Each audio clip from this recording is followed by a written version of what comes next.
મોરબીની આયુષ હોસ્પિટલમાં પીએમજેએવાય યોજનામાં કૌભાંડ મામલે મોરબી જિલ્લા કલેક્ટર દ્વારા પ્રેસ કોન્ફરન્સ યોજાઈ તપાસનો ધમધમાટ શરૂ કરાયો। બાબતે પ્રાપ્ત માહિતી મુજબ આજરોજ શુક્રવારે વહેલી સવારથી મોરબીની આયુષ હોસ્પિટલમાં પીએમજેએવાય યોજના અંતર્ગત કૌભાંડ આચરાયાની આશંકા સાથે ગંભીર આક્ષેપો કરવામાં આવ્યા હોય જે મામલે આજરોજ સાંજે 4 વાગ્યે મોરબી જિલ્લા કલેક્ટર કેબી ઝવેરી દ્વારા પ્રેસ કોન્ફરન્સ યોજી આ મામલે ઊંડી તપાસના ધમધમાટ શરૂ કર્યા છે। આપણા પ્રધાનમંત્રી શ્રી દ્વારા આજે પીએમજેવાયની સ્કીમ અત્યારે અમલમાં છે। જ્યારે સાહેબ આ રાજ્યના મુખ્યમંત્રી હતા ત્યારે મા કાર્ડ અને આયુષ્યમાન કાર્ડ ચાલતું અને 5 લાખ રૂપિયા સુધી ઘરના મુખિયાને અને બાકીના તમામ સભ્યોને જે ક્રિટિકલ માંદગી માટેની સારવાર આપવામાં આવતી તેની સાથે હવે કોઈપણ માંદગી માટે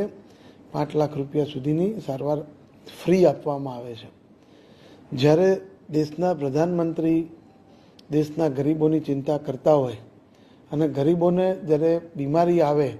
અને ઘર બહાર વેચવું ના પડે, પોતાની જમીન વેચવી ના પડે, કોઈકની પાસે હાથ ઉછીના ના લેવા પડે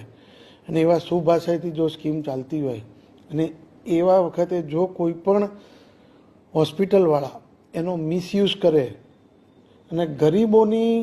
આ સ્કીમમાં જો પૈસા કમાવાની ખોટી રીતે દાનત રાખે અને જ્યાં હું બેઠો હોઉં કલેક્ટર તરીકે તે હું કોઈ પણ સંજોગોમાં નહીં ચલાવી લઉં। આપે જે આશંકા કરી છે એના માટે અમે CDHOશ્રીને અને આરોગ્ય વિભાગના અન્ય અધિકારીઓને સૂચના આપી દીધી છે અને એ સૂચના અત્યારે હું આપને જાહેરમાં નહીં કહી શકું, પરંતુ અમે એમાં ડિટેલ તપાસ કરાવશું। જો કોઈ ખોટા માણસોના નામે ઓપરેશન બતાવ્યા હશે કે કોઈ ખોટા માણસોને બતાવી અને એ પૈસા વગર ટ્રીટમેન્ટે લીધા હશે તો કડકમાં કડક સજા કરવા માટેના અમે પ્રયત્ન કરશું। હાલ આમાંનું કોઈ બાબત હજી અમારી ધ્યાન પર આવેલી નથી, પણ આપ સૌએ જે બાબત અમને બતાવી છે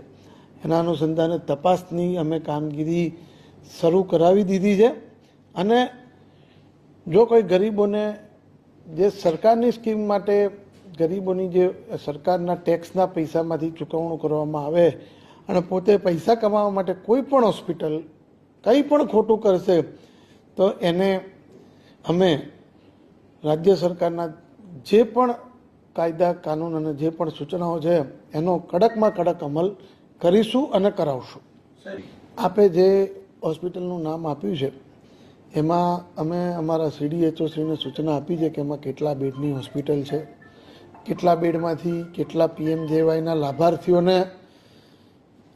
એમાં આવેલા છે। એ પીએમજેવાયના લાભાર્થી પૈકી